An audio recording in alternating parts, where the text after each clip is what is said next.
Salut les gars, j'espère que vous allez bien, bienvenue dans cette vidéo. Aujourd'hui on va parler du résumé complet du chapitre 1088 de One Piece qui fait suite au chapitre 1087. Je vous avais déjà donné les spoilers la semaine dernière où on avait quelques incertitudes concernant le futur de Cap. Je ne savais pas s'il allait se faire tuer ou s'il allait pouvoir se faire sauver dans ce chapitre-là. On voit que dans la narration on va conserver cette incertitude mais qu'on aura différents indices nous donnant un petit peu les positions de chacun, de Garp, est-ce qu'il va mourir ou pas, mais également d'Aokiji, est-ce que c'est un traître ou non. Avant ça, toujours, Startup, t'as licencié, c'est mon son du moment. Si tu n'as pas déjà cliqué sur ce clip, je t'invite à le faire. N'hésite pas à me soutenir, à mettre un petit commentaire dedans. Ça me ferait vraiment plaisir, les gars, d'avoir votre soutien sur un des projets annexes que je fais à côté de One Piece et surtout à t'abonner à cette chaîne. On n'a plus du tout d'abonnés là, c'est vraiment la désertion. Pourtant, il y a toujours des gens qui regardent, il y a toujours énormément de gens qui regardent, qui restent du temps sur la vidéo. J'ai un très bon time watch, mais les gens décident de ne pas s'abonner, donc n'hésite pas à le faire si t'es en été,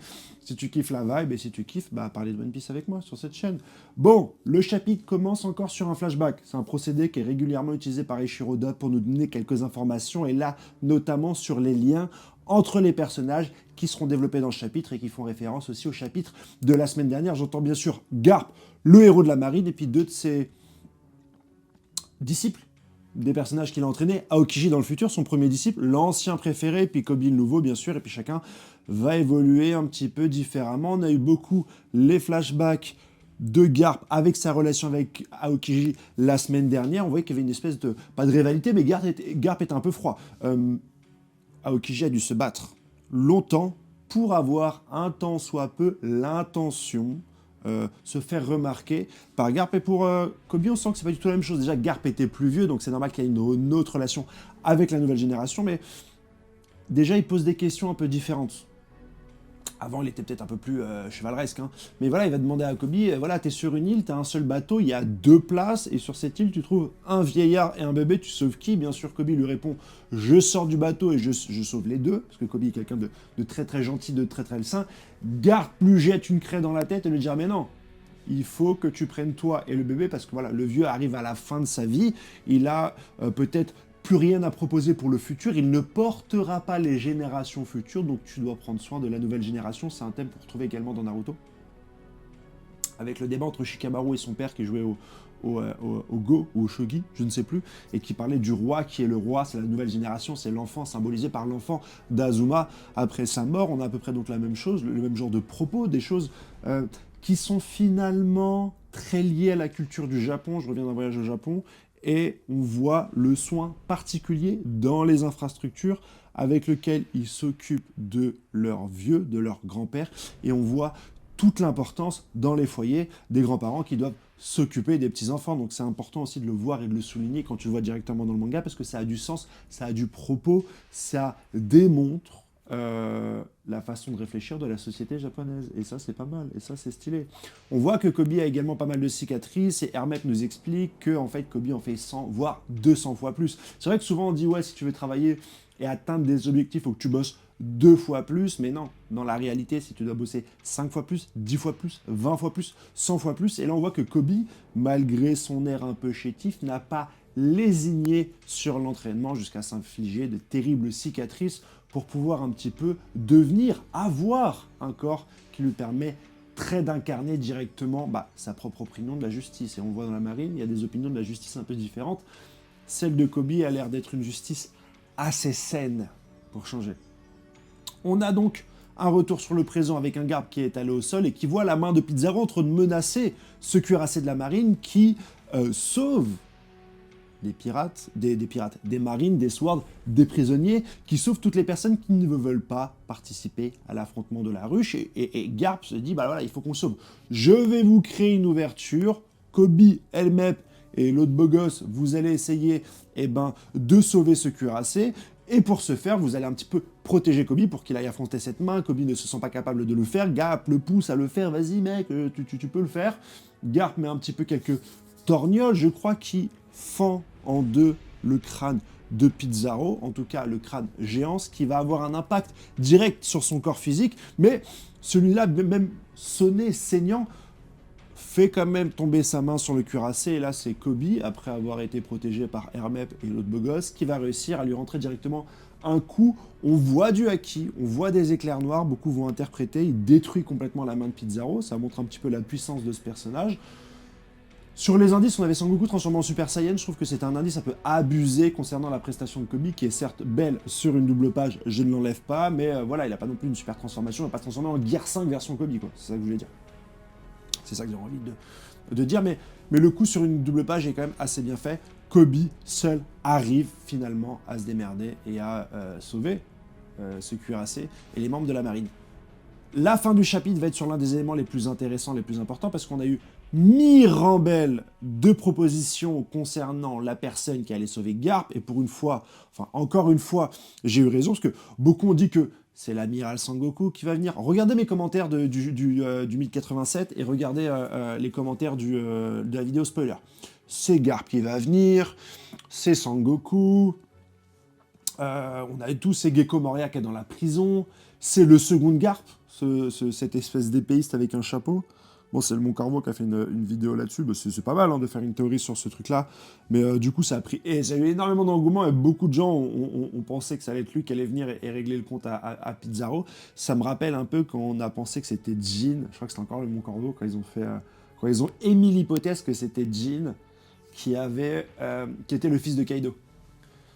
C'est des hypothèses rigolotes, mais les gens ils les prennent pour argent comptant, et ensuite tu as eu des milliers de threads sur Twitter, et moi j'avais dit, on a eu le chapitre précédent sur les points, l'importance des points sans haki, sans fruit du démon, qui se fracasse contre la coque d'un cuirassé, Garp qui se mange la patate d'Aokiji, les points ne mentent pas. C'est un sujet qu'on a dans énormément de mangas, je me suis dit, bah là, Aokiji va avoir un choix.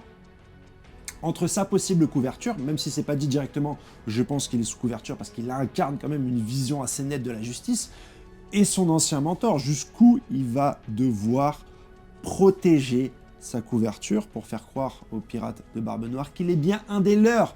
C'est bien là la question. On avait vu que c'était quelque chose qui a été exploité dans de nombreux films ou séries. Je vous ai situé Game of Thrones, quand Jon Snow devient sauvageon. Je vous avais cité Infernal Affair avec Leonardo DiCaprio et Matt Damon, où là encore, tu as un flic infiltré qui doit malheureusement profiter de la mort du commissaire, son mentor, pour pouvoir rester un petit peu sous couverture. Et là, je vous dis, c'est chelou, tu vois. Pour Aokiji, c'est gelou. Et effectivement, il va transpercer Garp avec de la glace et le geler un petit peu comme il l'avait fait avec Zoro. Et il l'a fait à ce moment-là. Il a trahi la marine quelque part, puisqu'il a protégé Zoro, Jaguar dit Zoro. Il a protégé Nico Robin. Donc c'est une personne qui a une justice plus souple que la justice d'Akainu et qui est capable de contredire les ordres quand la justice va à l'encontre de la vie de certains civils. Est-ce que c'est pas la même chose qu'il est en train de faire avec Garp? C'est la question que je me pose. Garp, souriant, il va mourir? C'est la question qu'on se pose. Avec le sourire aux lèvres, comme un petit peu tous les dés. Donc, est-ce que ce sourire au Garp nous signifie intrinsèquement qu'il est en train de mourir? On voit le visage d'Aokiji qui est vraiment sombre aussi à la fin. S'il sauve Garp avec sa glace, est-ce que finalement, il aurait eu ce visage aussi sombre, aussi abattu que celui qu'il a? C'est la question que je me pose. Donc, on a quand même des éléments qui nous prouvent qu'Aokiji est en train de protéger Garp, avec tous les pirates de Barbe Noire autour, et de toute façon, il n'y avait pas d'autre solution si tu veux le protéger. Et on a aussi une mise en scène, avec le sourire de Garp et la mine déconfite d'Aokiji, qui me dit que elle est peut-être pas en train de le sauver, elle est peut-être en train de le tuer à contre-cœur, mais en train de le tuer. Je vous laisse un peu réagir par rapport à ça directement dans les commentaires, mais je savais que le cliffhanger, la fin de ce duel, allait se dérouler entre tous les personnages. Et je vous l'ai dit dans la vidéo de début de semaine, on a déjà tous les personnages là. Il ne peut pas y avoir un sauvetage d'une personne extérieure. On est déjà dans une espèce de relation triangulaire entre Garp et ses deux apprentis finalement. Pour amener au paroxysme de cette relation, il fallait que ça se règle directement entre eux.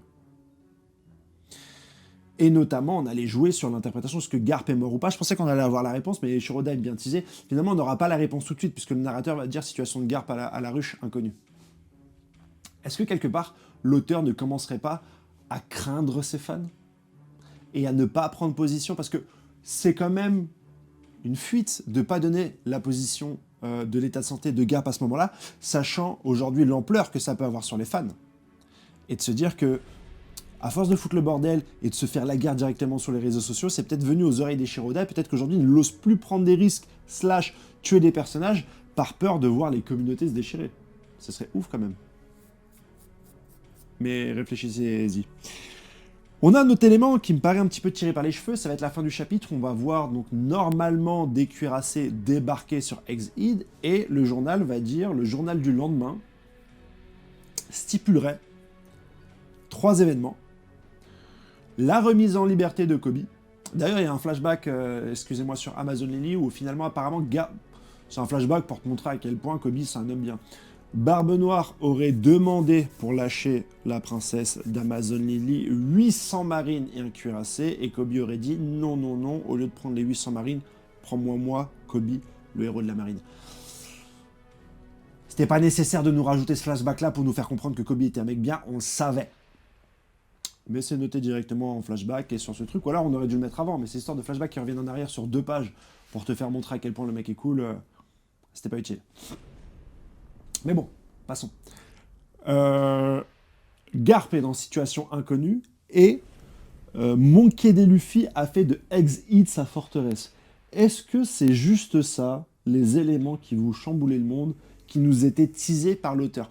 Moi, j'étais sûr, et j'avais vu une vidéo du chef Okataku là-dessus, qu'on allait avoir au moins une divulgation des secrets du docteur Vegapunk au monde entier grâce au système très semblable à Internet qu'il avait mis en place. Une fuite d'informations capable de remettre en question les membres du gouvernement, qui sont finalement des monstres, aurait été vraiment quelque chose d'impactant. Là, si tu me dis que l'événement qui va changer le monde, qu'on allait apprendre le lendemain à Exide, c'est que Luffy a fait de Exide sa forteresse, déjà ça veut dire que Saturne Père, et dans ce cas-là, c'est pas des combattants. Donc je prends. Je prends. Même si on les a vus en monstre et tout, je suis pas loin d'avoir tort. Je dis pas que j'ai raison, je suis pas loin d'avoir tort. Et le Gorosei est pas loin d'être des méga gros combattants. Mais c'est peut-être aussi juste des marionnettes démoniaques. Hein. Je dis ça, je dis rien. Sous l'ordre de Im-sama. Mais forcément, si Luffy a fait de Exide sa forteresse, c'est que Kizaru et Saturne n'ont pas réussi à parvenir à leur fin. Voilà. Pourquoi est-ce que Luffy ferait de Exide sa forteresse? Est-ce que Luffy va garder une position? On a toujours eu un Luffy qui allait d'île en île, et finalement c'était toujours un personnage qui était en mouvement. Est-ce que cette fois il va garder une position? Ça me paraît bizarre. Voilà pour les informations de ce chapitre. On fera une vidéo un peu plus développée quand le chapitre sortira, parce que là j'ai besoin de voir les images, j'ai besoin de voir les gueules. Je monte tout ça, je vous le poste, et ciao, bye bye. Startup, t'as licencié, va voir le clip.